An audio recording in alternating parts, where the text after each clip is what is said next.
I genuinely like this trend of having an Indian head coach and a foreigner assistant coach.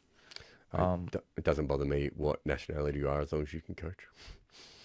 no, for me, I like it, especially the Indian Premier League. I think in the IPL, I actually quite like that because I think you're only dealing um, with eight Oh, I see that. Yeah, foreign players, and then you're dealing the rest of 17 players are Indians, and you I want think. you want someone to communicate to the larger group is in a language that they understand as well.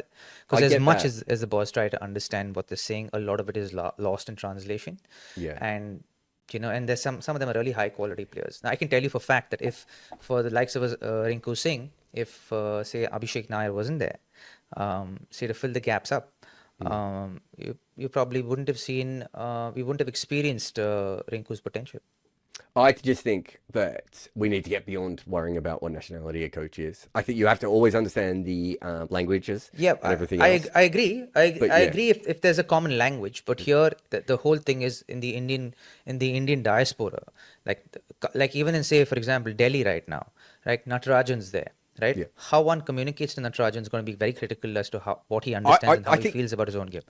I think So you that's need to have huge people in in T20. Yeah. positions of power within the structures of the team who are Indian, so that when it comes from them, then it's valued, and then what is received by the player is something that makes them feel good about their own game or themselves. I understand what you're saying, but if you look at European football, that is not how it works, right? In European football, you get the best coach. But They could be bro, from like any okay, country, and they all speak different. pause. No, no, just listen, just listen for 1 second. They all speak different languages, right?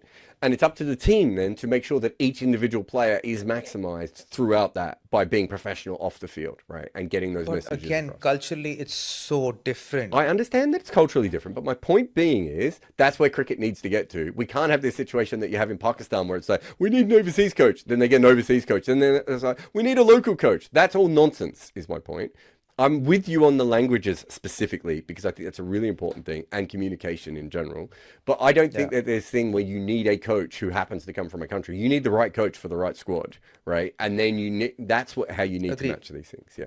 And, Agreed. and And unfortunately, as you and I know, that is not how a lot of coaches are hired, whether they be Australian, correct. Indian, New Zealand, etc. And that's where the issues come in because I don't know if you've ever been involved in this, but I've been involved in scouting for head coaches, right?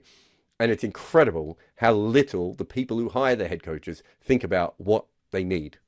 They don't even understand the concepts of what they need in more often than not.